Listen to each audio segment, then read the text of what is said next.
I was just looking up notes for a specific perfume, and then I came across the new perfume section, and I was like, oh my god, there are so many new perfumes being released right now.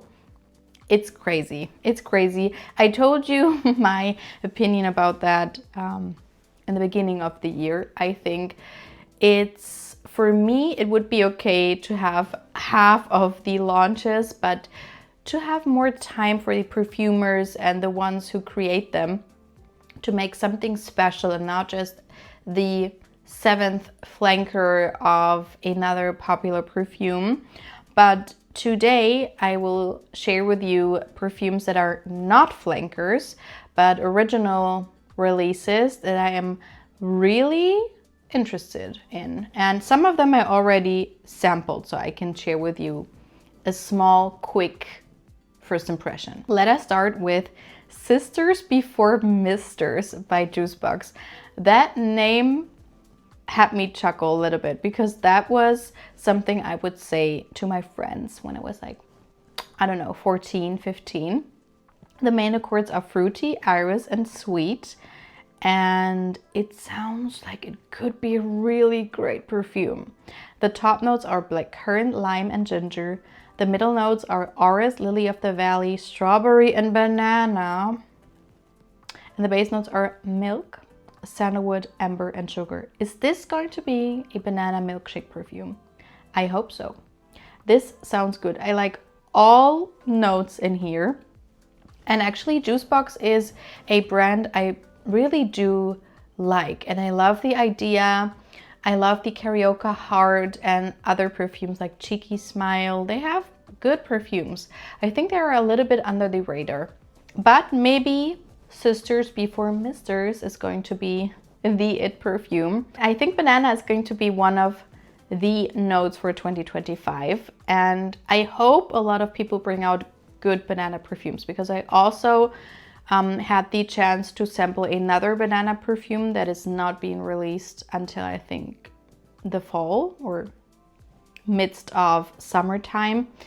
And with a lot of banana perfumes, the banana is prominent in the beginning and you're really hopeful and super happy about that.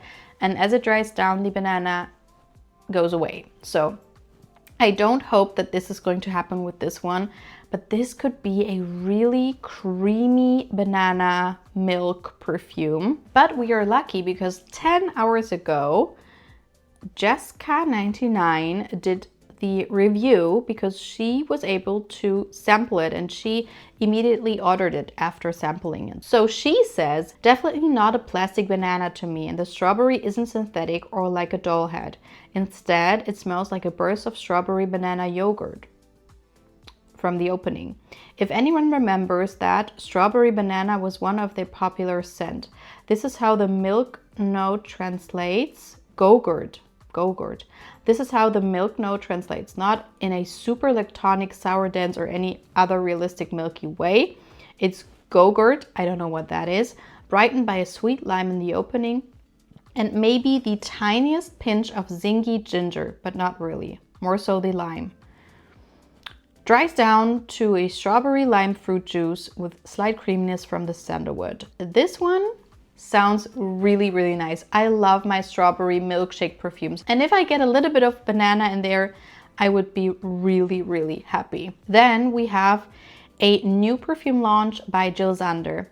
And I am going to make a whole entire video of their Privé line that just launched. But this one is from their regular line, let's say. And they have the Sun, which is iconic. My grandma used to wear it, and I think it's still such an interesting perfume. So now they are releasing Sunrise, which looks very nice, like a buttery yellow color. The main accords are citrus, white floral, and amber. And it just has 3 notes: bergamot, orange blossom, and white amber. So in my mind, it could smell like Lumineuse by Chloe, which is also like a bright amber scent that has something fruity going on, a little bit of floral touches, and orange blossom is super popular at the moment. But Jil Sander is a very minimalistic, clean brand. So I'm hoping on a very clean orange blossom that just has this brightness from the bergamot and a little bit of the warmth from the amber. So yeah, I'm super interested to try that one out, and hopefully it has a great performance. Just like the next one, which is by Celine. And you may know that I am in love with those perfumes from Celine. They are just so good, right up my alley. I love the DNA. And this one is Un Ete Français. And the main accords are citrus, vanilla, and fresh spicy, with notes of petit grain, neroli, bergamot, vanilla, gorse, and jasmine. And I love that they put in a lot of bergamot and vanilla. I love that combination. I love bergamot, I love vanilla, and to have like a greenish vanilla perfume sounds really, really good, especially for spring and summertime.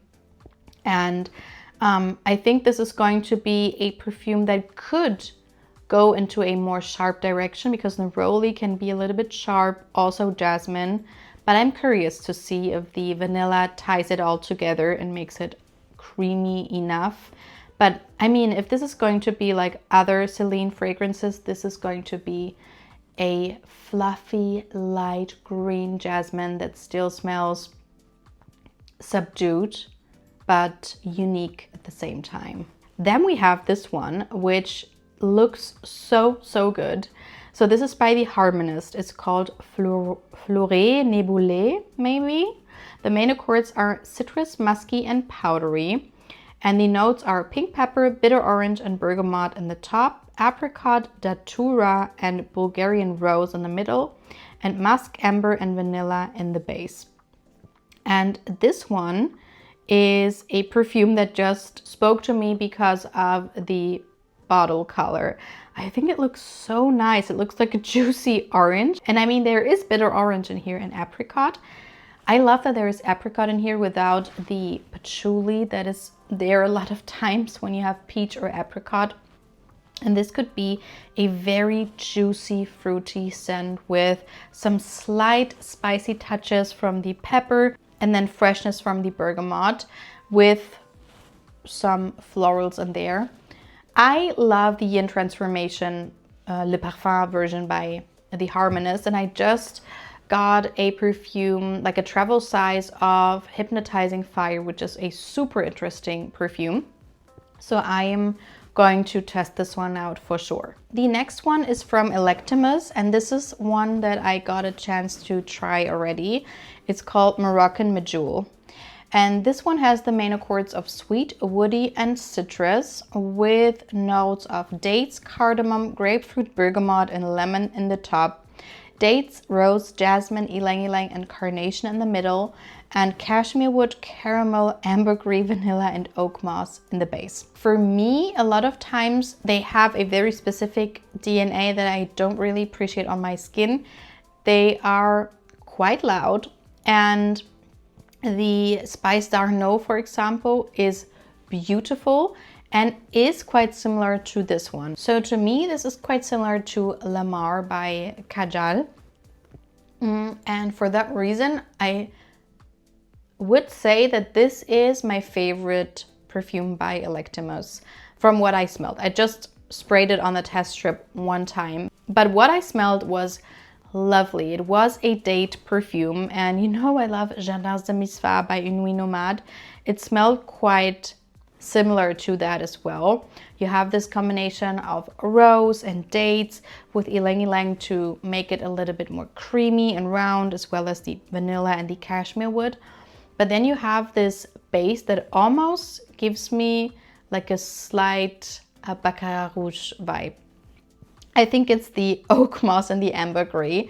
If you put those together, a lot of times with slightly spiciness, like cardamom or saffron, you get this vibe. I get it, at least on my skin a lot of times, but the top, from what I smelled, was quite a lovely date and rose combination that wasn't as loud as others from Electimuss. And I feel like they have a very refined DNA. But as I said, a lot of times they're very, very loud. But I'm still looking forward to really testing it on my skin and see if I like it. Then we have La Playa by Carner Barcelona, and this one has main accords of citrus, vanilla, and sweet, with notes of orange, lemon, and ylang ylang in the top, pistachio, coconut milk, and cardamom in the middle, and base notes of vanilla, tonka bean, and musk. And this one I have in a small size. Now, I just got it, so I could test it one time on my skin, and I really liked it. The thing is, with those tropical perfumes, they do smell like each other a lot of times. So this one does remind me of Soleil Blanc. It does remind me of Dolce & Gabbana Dolce Garden, or there is one, I think it's Maldives by Kayali, and they all have this similar vibe. You have tropical florals, you have coconut, vanilla, and then something quite citrusy in the top to not make it as heavy. But with this one, the top was okay for me. It reminded me a lot of those perfumes I just mentioned, but as it dried down, I got more of the pistachio and the cardamom, and it got a little bit more interesting and edgy and slightly spicy. And the ylang ylang is such a good choice because a lot of times you have frangipani or tiare, and I don't like those more sharp tropical florals, and ylang ylang for me is the creamiest, the best. It's just the best. So ylang ylang and coconut makes the perfect creamy tropical power duo, and I like it a lot.